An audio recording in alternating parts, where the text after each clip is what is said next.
जय हिंद everyone, welcome back to the channel. PhD admissions open हो चुके हैं अंबेडकर यूनिवर्सिटी में। क्या मैं बात कर रही हूँ बीबीएयू लखनऊ, जो कि एक सेंट्रल यूनिवर्सिटी है, उसकी? तो नहीं, उसके फॉर्म्स अभी तक नहीं निकले हैं। मैं बात कर रही हूँ अंबेडकर यूनिवर्सिटी, जो कि NAC A+ यूनिवर्सिटी है, जो कि गवर्नमेंट ऑफ दिल्ली ने NCT ने स्टैब्लिश की थी 2008 में। तो हम जिस यूनिवर्सिटी के पीएचडी एडमिशन्स की बात कर रहे हैं वो है अंबेडकर यूनिवर्सिटी ऑफ दिल्ली। ठीक है, सो ये 2008 में स्टार्ट हुई थी। काफ़ी अच्छी यूनिवर्सिटी है, काफ़ी सारी इसमें वैकेंसीज निकली हैं, लेकिन हो सकता है सब्जेक्ट वाइज आपको वैकेंसीज कम देखने को मिले। तो हम हर सब्जेक्ट की वैकेंसी डिस्कस करेंगे कि किस सब्जेक्ट में कितनी वैकेंसीज हैं, आप फॉर्म भर सकते हो कि नहीं, एलिजिबिलिटी क्या है, फॉर्म कैसे फिल करना है, सब कुछ हम डिस्कस करेंगे, और डेडलाइन क्या है, फीस क्या है, सब कुछ। ठीक है, तो डिटेल में जितने भी नोटिस उस वेबसाइट पे अवेलेबल हैं पीएचडी एडमिशन से रिलेटेड, वो मैं आपको बताना चाहती हूँ। तो अगर कोई दिल्ली में रहना चाहता है और ऑब्वियसली आप दिल्ली से ही पीएचडी करना चाहते हो, तो ये एक आप यूनिवर्सिटी कंसिडर कर सकते हो। So let's begin.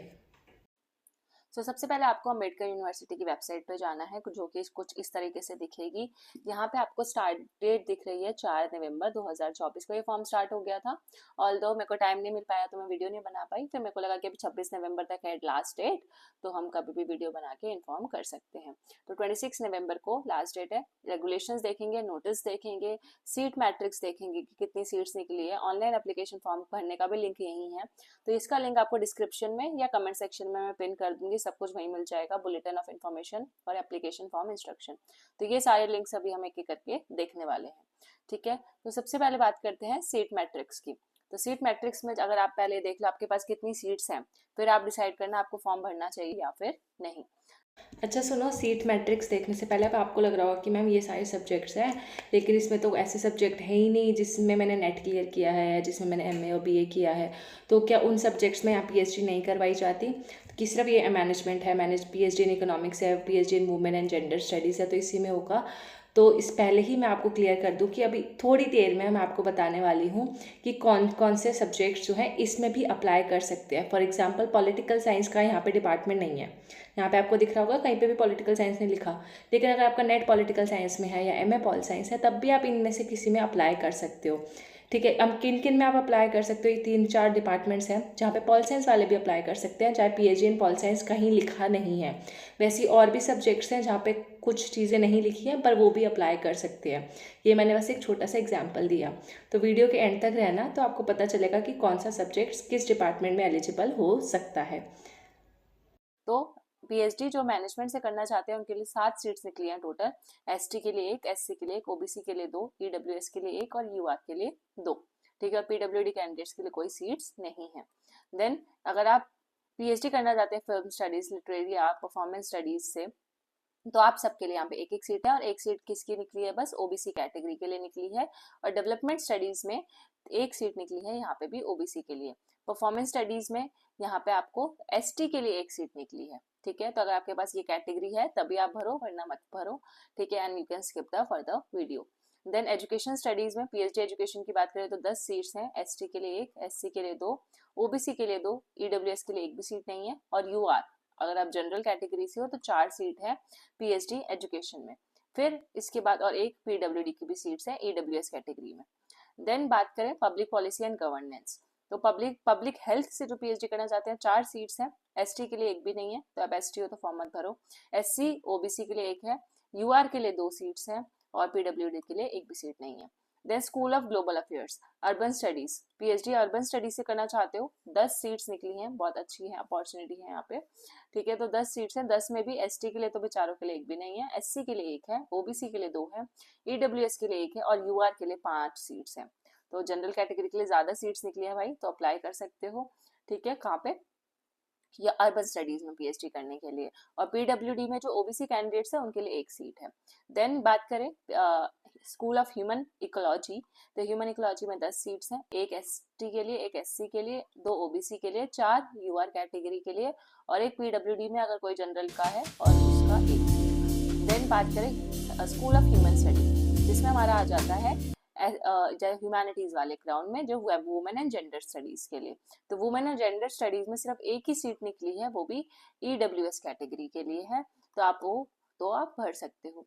Then school of heritage research and management, तो यहाँ पे 9 सीट्स है, एक एससी की है, एक ईडब्ल्यूएस की है, 2 ओबीसीज के लिए हैं, 4 यूआर के लिए है और एक पीडब्ल्यूडी के लिए जो कि एसटी कैटेगरी के हैं उसके लिए है।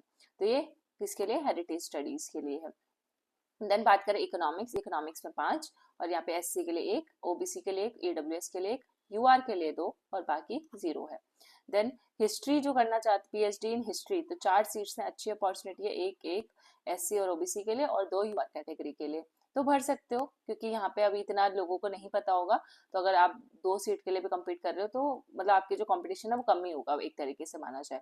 मैथ्स के लिए 5 है, 2 इसमें टोटल 5 है और यहाँ पे एससी एसटी के लिए एक भी सीट नहीं है, ओबीसी के लिए 2 है और यूआर के लिए भी 2 है। फिर सोशियोलॉजी में 10 सीट्स निकली हैं जो भी अच्छी सीट्स हैं, एसटी एससी के लिए 1, ओबीसी के लिए 1, ओबीसी के लिए सॉरी 3 और ईडब्ल्यूएस के लिए 1 और 3 यूआर के लिए और लास्ट में एक पीडब्ल्यूडी के लिए भी यूआर कैटेगरी के लिए। फिर legal and social political studies में पीएचडी हिंदी से जो करना चाहते हैं और पीएचडी जो लीगल स्टडीज और पीएचडी लॉ से करना चाहते हैं, लॉ लीगल स्टडीज या हिंदी, तो इसका क्राइटेरिया भी अभी हम देख लेंगे कि कौन से, अगर आप कभी जैसे बोलते हो कि मैम मैं पॉलिटिकल साइंस से हूँ, तो पॉलिटिकल साइंस तो यहाँ पे है नहीं, तो आप यहाँ पे पीएचडी वुमेन और जेंडर स्टडीज में भर सकते हो। ठीक है, वैसे अगर लॉ वाले हैं तो लॉ और लीगल स्टडीज में भी, जैसे पॉल साइंस का एक, अगर किसी ने वहाँ पे लॉ का कुछ लिया हुआ है तो वो यहाँ पढ़ सकते हैं। हिंदी के लिए 6 हैं और फिर इसमें एसटी के लिए 1, ओबीसी के लिए 2 और ईडब्ल्यूएस के लिए 1 और यूआर के लिए 2। ठीक है, ये कौन सा बता रही हूँ, हिंदी का पीएचडी जो करना चाहते हैं उनकी ये सीट्स हैं। और लॉ के लिए 5 सीट्स निकली थी, 5 सीट्स निकली है, मतलब एसटी के 1 है, एससी के लिए 1 है, ओबीसी के लिए 1 है और ईडब्ल्यूएस के लिए 2 सीट्स है। और फिर लास्ट में हमारा बस ये टोटल हमारी 92 सीट्स निकली हैं और आपको ये दिख गया यूआर के लिए 35 सीट्स निकली है टोटल। ठीक है, और पीडब्ल्यूडी के लिए 2 है और यहाँ पे एक ही है, तो ये बहुत कम सीट्स हैं ऑब्वियसली पीडब्ल्यूडी कैंडिडेट्स के लिए। यूआर के लिए अच्छी अपॉर्चुनिटी है और एससी के लिए भी अच्छी है और ओबीसी के लिए भी ठीक ठीक ही है। ठीक है, तो ये 8 और 6 में मतलब कम्पीट करना थोड़ा सा डिफिकल्ट भी है, पर अगर ज्यादा लोग नहीं फॉर्म भरेंगे तो यू नेवर नो कि आपका नंबर कब अच्छे से यहाँ पे आ सकता है। सो बात करते हैं, अब ये सीट मैट्रिक्स हमने देख लिया। अब ये इन्फॉर्मेशन बुलेटिन है जो एडमिशन नोटिस का जो नोटिस है उसमें मैंने आपको ये सारी सीट्स बता दी और सीट्स का कितना डिवीजन है वो भी मैंने आपको बता दिया। ये बस एक समरी वाइज यहाँ पे लिखा हुआ है 92 सीट्स टोटल, लेकिन इसमें भी कैटेगरी वाइज डिवाइडेड है। देन यहाँ पे बात करें हाउ टू अप्लाई, तो आपको इस वेबसाइट पे विजिट करना है जो मैंने आपको भी स्टार्टिंग में दिखाई थी और वहां से आप ऑनलाइन एप्लीकेशन फॉर्म भर सकते हो। ऑनलाइन एप्लीकेशन फॉर्म जब आप भरोगे वहां पे जाओगे तो यहाँ पे कुछ इस तरीके का फॉर्म आएगा, आपको न्यू रजिस्ट्रेशन करना है और न्यू रजिस्ट्रेशन में अपना अपना full name date of birth ये सब भर के रजिस्टर कर देना। एंड रजिस्टर करने के बाद फिर जो भी आप अपना आईडी पासवर्ड यहाँ सेट करोगे फिर यहाँ पे आप लॉग इन करके अपना फॉर्म भर सकते हो। ठीक है, इसका भी लिंक जो है आपको डिस्क्रिप्शन या कमेंट सेक्शन में पिन मैं कर दूंगी। यहाँ पे प्रोस्पेक्टस है, प्रोग्राम शेड्यूल है कि कौन सा प्रोग्राम के लिए कौन कितना एलिजिबल है, तो आपको यहाँ पे प्रोग्राम शेड्यूल भी दिख जाएगा। इसी तो अगर आपने लॉ से पीएचडी कर, लॉ से मास्टर्स या अंडर ग्रेजुएशन की है तो आपको लॉ पीएचडी इन लॉ में एडमिशन लेना है। ठीक है, लेकिन अगर आपने और किसी अंडर डिसिप्लिन से की या आपने अंडर ग्रेजुएशन या मास्टर्स, ठीक है, मतलब जिसको हम बीए और एमए बोलते हैं बेसिकली, अगर आपने वो लॉ से नहीं करी लेकिन आप एडमिशन लेना चाहते हो पीएचडी इन लीगल स्टडीज में आपका एडमिशन होगा।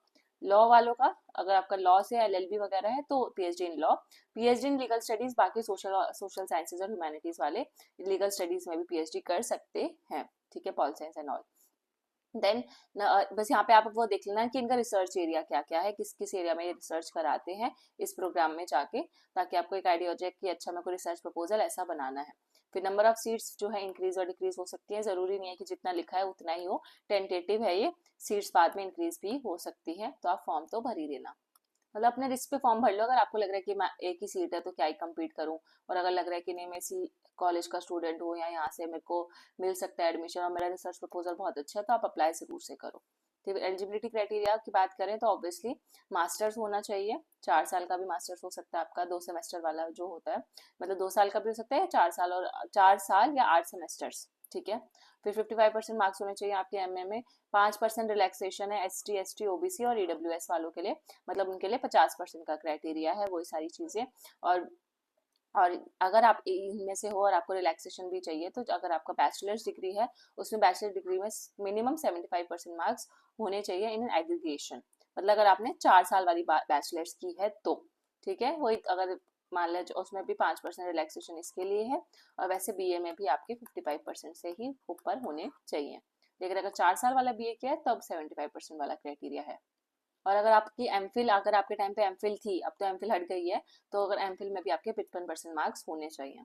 और हाँ, इंटरव्यू से पहले आपके पास एक रिसर्च प्रपोजल रेडी होना चाहिए, तो आपको वहाँ पे इंटरव्यू में अपना रिसर्च प्रपोजल प्रेजेंट करना पड़ेगा। अभी फॉर्म तो आप भर सकते हो, लेकिन उस टाइम पे आपके पास रिसर्च प्रपोजल होना चाहिए। एक ओरिजिनल वर्क जो आपका होता है 2000 वर्ड से ज़्यादा का नहीं होना चाहिए। तो यहाँ पे वर्ड लिमिट भी मेंशन है कि 2000 वर्ड्स का आपको रिसर्च प्रपोजल बनाना है। नॉट मोर देन लिखा है, मतलब आप 1500 वर्ड्स तक का भी बना के जा सकते हो, ठीक है।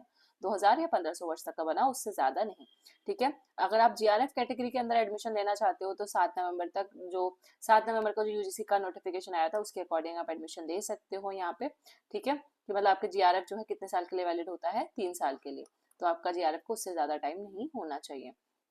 और अपना इसी वेबसाइट को आप रेगुलरली चेक करो, अगर सीट्स अगर ऊपर नीचे होती हैं 26 तारीख से पहले तो भर दो, कि अगर आपको लग रहा है कि 6 की सीट है, बाद में पता चला कि वो 3 सीट्स हो गई हैं, अगर इंक्रीज हो गई या डिक्रीज भी हो सकती है, डिक्रीज होकर कि 0 हो गई, तो एक बार आप देख लेना। अगर मेरा मानो तो 25 नवंबर तक वेट करो, और फिर उसके बाद अगर कोई अपडेट आता है तो भरो। अगर आपको लगता है कि हाँ मेरे पास सफिशिएंट सीट्स है तो आपको भरना चाहिए, नहीं तो थोड़ा वेट करो और 25 तारीख तक भर देना उस बेसिस पे।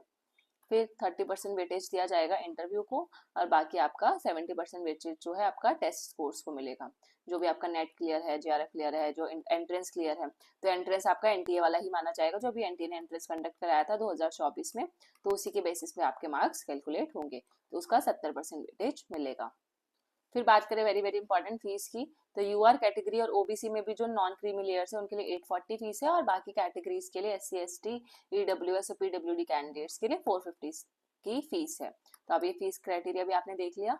और फिर उसके बाद जब एडमिशन हो जाता है तब कितनी फीस देनी पड़ेगी वो यहाँ पे लिखी हुई है। तो पहले इंटरव्यू दो, एडमिशन क्लियर हो जाए, फिर फीस का देख लेना, लेकिन ज्यादा फीस नहीं होती है। यहाँ पे आपका ये क्राइटेरिया मैं बताना चाह रही थी आपको, कि अगर आपको मैम पूछ रहे थे ना कि मैम नेट का सब्जेक्ट कौन सा होगा और इसमें क्या एलिजिबिलिटी है, तो अगर आपने नेट मैनेजमेंट या कॉमर्स से क्लियर किया है तो आप पीएचडी इन मैनेजमेंट के लिए एलिजिबल हो। फिर वैसे ही बात करें लिटरेरी आर्ट्स की, तो English, comparative literature, performing arts, journalism, mass communication, women studies में अगर नेट क्लियर है तो आप यहाँ लिटरेरी आर्ट में अप्लाई कर सकते हो। वैसे अगर आपका नेट वुमेन स्टडीज में क्लियर है, मास कम्युनिकेशन है इंग्लिश में, तो देखो मास कम्युनिकेशन वाले, वुमेन स्टडीज वाले लिटरेरी आर्ट के में पीएचडी में भी अप्लाई कर सकते हैं और फिल्म स्टडीज में भी अप्लाई कर सकते हैं, और परफॉर्मेंस स्टडीज में ये सारे नेट के अप्लाई कर सकते हैं। वैसे अगर मैं बात करूँ, जैसे लोग सोचते हैं कि पॉलिटिकल साइंस का इसमें नहीं होगा, तो अगर देखो डेवलपमेंटल स्टडीज में अगर आपको पीएचडी करनी है तो आपका नेट पॉलिटिकल साइंस से हो सकता है। तो आपको यहाँ पे देखो पॉलिटिकल साइंस वाले डेवलपमेंट स्टडीज में अप्लाई कर सकते हैं, पब्लिक एडमिनिस्ट्रेशन वाले भी इसमें अप्लाई कर सकते हैं, इकोनॉमिक्स वाले भी इसमें अप्लाई कर सकते हैं पीएचडी के लिए। कौन से स्कूल ऑफ डेवलपमेंट में पीएचडी इन डेवलपमेंट स्टडीज के लिए आपका ये एक फील्ड एलिजिबल है, ठीक है। और फिर उसके बाद एजुकेशन में पीएचडी करनी है तो आपको एजुकेशन में हो सकता है या ज्योग्राफी। अब बहुत बच्चों को लगेगा कि मेरा ज्योग्राफी में नेट है तो मैं तो यहाँ अप्लाई नहीं कर सकता क्योंकि ज्योग्राफी का है ही नहीं, लेकिन इन्होंने अगर ये नहीं पढ़ा होगा तो आपकी ये अपॉर्चुनिटी मिस हो जाएगी। तो ज्योग्राफी में नेट क्लियर है तो आप पीएचडी इन एजुकेशन में भी अप्लाई कर सकते हो। वैसे अर्बन स्टडीज के लिए भी यहाँ पे आपका लिखा है economics, environmental science, women studies, human rights, personal management, इन सब में पीएचडी कर, मतलब ये सारा अगर आपका नेट का सब्जेक्ट्स रहे हैं, ठीक है, इसमें या फिर आपने इसमें एमए की है और आपने नेट क्लियर किया है या एंट्रेंस क्लियर किया है इन सब्जेक्ट्स में, तो यहाँ अप्लाई कर सकते हो। तो पॉल साइंस वाले 5th वाले में और यहाँ 9th में भी अप्लाई कर सकते हैं। देखो पॉलिटिकल साइंस लिखा है ना, तो आप PhD in women and gender studies में भी अप्लाई कर सकते हो, डेवलपमेंट स्टडीज में भी अप्लाई कर सकते हो पॉलिटिकल साइंस के लिए। फिर वुमेन स्टडीज, ऑल्दो इसमें जो सीट है वो सिर्फ एक ही सीट निकली है, तो फिर भी आप ध्यान से देख लेना उस चीज को कि आपको भरना है कि नहीं। और ह्यूमन इकोलॉजी में पीएचडी करने के लिए आप लाइफ साइंसेज, हिस्ट्री में भी कर सकते हो। यहाँ पे भी देखो पॉलिटिकल साइंस है, अगर आप पॉलिटिकल साइंस से नेट क्लियर है तो आप पीएचडी इन ह्यूमन इकोलॉजी में भी अप्लाई कर सकते हो, तो ये अपॉर्चुनिटी भी आपके लिए यहाँ पे है। फिर इकोनॉमिक्स, मैथमेटिकल साइंस, हिस्ट्री है, एंथ्रोपोलॉजी वाले इसी सब्जेक्ट में कर सकते हैं। मतलब इकोनॉमिक्स में पीएचडी करनी है तो ऑब्वियसली इकोनॉमिक्स में ही होना चाहिए और कोई सब्जेक्ट में नहीं। मैथ्स के लिए सिर्फ मैथ्स में, हिस्ट्री के लिए सिर्फ हिस्ट्री में, सोशोलॉजी के लिए सोशोलॉजी और एंथ्रोपोलॉजी दोनों चलेगा। वैसे यहाँ पे हेरिटेज साइट्स में हिस्ट्री में भी आपका हो सकता है एमए या नेट, और आर्कियोलॉजी में भी, म्यूजियोलॉजी में भी, इंडियन कल्चर में, इंडियन नॉलेज सिस्टम में अगर आपने किया हुआ है नेट क्लियर या एमए किया हुआ है तो आप इसमें भी अप्लाई कर सकते हो। हिंदी वाले सिर्फ हिंदी के लिए। लॉ, देखो यहाँ पे भी पॉलिटिकल साइंस है, हिस्ट्री है, सोशोलॉजी है, तो पॉलिटिकल साइंस वाले पीएचडी इन लीगल स्टडीज में भी अप्लाई कर सकते हैं। तो पीएचडी इन लीगल स्टडीज में भी कौन अप्लाई कर सकता है, पॉलिटिकल साइंस वाले अप्लाई कर सकते हैं। और यहाँ पे क्योंकि मैं खुद पॉलिट साइंस की और ज़्यादातर जो मेरे यहाँ पे क्राउड है, ऑडियंस है, वो पॉलिटिकल साइंस के, इसलिए मैं उस पर ज़्यादा फोकस कर रही हूँ। और पीएचडी इन पब्लिक हेल्थ है, तो पब्लिक हेल्थ में देखो यहाँ तो कोई पॉलिटिकल साइंस नहीं है, लेकिन हाँ वुमेन स्टडीज़ वाले भी यहाँ अप्लाई कर सकते हैं।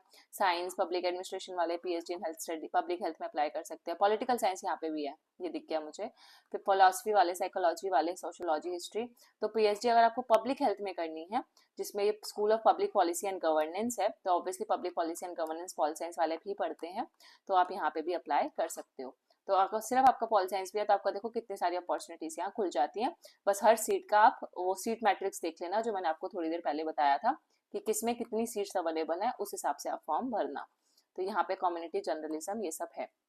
इकोनॉमिक्स में अगर आपका नेट क्लियर है तब भी आप पब्लिक हेल्थ में अप्लाई कर सकते हो, ठीक है। डिजास्टर मैनेजमेंट वाले भी और ये सब। तो ये पीडीएफ मैं आपको लिंक डिस्क्रिप्शन में डाल ही दूंगी, ठीक है। तो आप वहाँ से भी पीडीएफ खुद में देख सकते हो कि हाँ मेरा कौन सा फील्ड है और मैं एलिजिबल हूँ इस सब्जेक्ट के लिए या नहीं, ठीक है। और फिर बस ये इतना ही था, लास्ट पेज है ये। तो आपका मैंने बता दिया कितनी फेलोशिप है कि नेट और आपका क्या क्लियर होना चाहिए और आप कौन कौन से फील्ड में अप्लाई कर सकते हो। सो तो बस ये एक ही लिंक जो है मैं आपको डिस्क्रिप्शन में दे दूंगी, इसी से आपको सारी चीज़ें पता चल जाएगी। यहाँ पे भी आपको एप्लीकेशन फॉर्म इंस्ट्रक्शन भी यहीं से मिल जाएंगे, बुलेटिन ऑफ इन्फॉर्मेशन जो मैंने बता दिया वो भी, ऑनलाइन एप्लीकेशन फॉर्म का भी लिंक इसी में, और सीट मैट्रिक्स जो मैंने दिखाई वो भी इसी में है। तो एक ही लिंक से आपको सारे लिंक अवेलेबल है। यहाँ पे आपको पीएचडी रेगुलेशंस भी अवेलेबल है। थोड़ा सा अगर हम नीचे जाए और यहीं पे आपको जो मैंने नोटिस दिखाया जिसमें वो सारी इन्फॉर्मेशन थी, वो भी इसी लिंक पे अवेलेबल है। तो एक ही लिंक से आपको सारे लिंक मिल जाएंगे। तो ये डिस्क्रिप्शन में, कमेंट सेक्शन में मिल जाएगा। इंस्ट्रक्शंस में आपको ये सारा दिख जाएगा कि एप्लीकेशन फॉर्म फिल कैसे करना है। ये सारी चीज़ें आपको यहाँ दिख जाएंगी।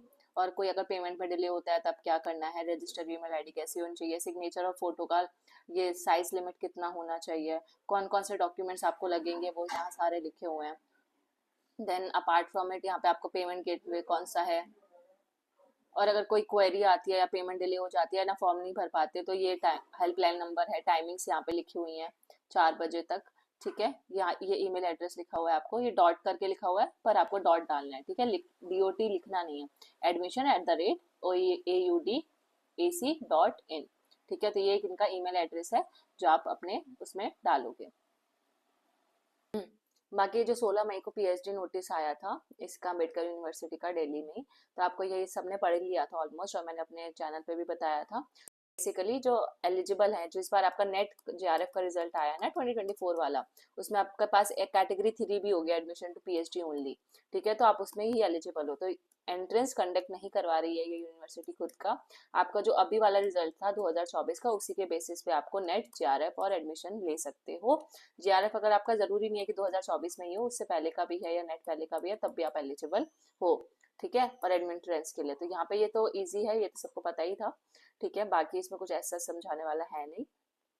और आपके पास जो मैंने भी बताया था वो यही था, admissions@AUD.AC.in, ये मेल आईडी है। कुछ भी कंफर्म करना हो तो आप इस मेल पे कर सकते हो, या हेल्पलाइन नंबर मैंने बता ही दिया था।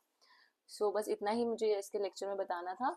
तो thank you so much for watching. I hope आपको ये डिटेल्ड वीडियो बहुत अच्छा लगा होगा। मैंने कोई भी चीज़ मिस नहीं करी है, सब कुछ समझा दिया। आपको खुद से जाके आपको लिंक विजिट करने की जरूरत नहीं है ना, कोई आपको नोटिस पढ़ना है।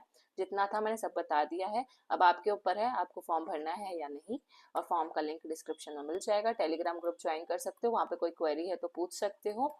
And please do like, share and subscribe the channel. अगर आपको अच्छा लगे शेयर कर देना बाकी दोस्तों के साथ भी, ताकि वो भी ये फॉर्म भर सके। मिलते हैं नेक्स्ट लेक्चर में। Stay tuned, bye bye.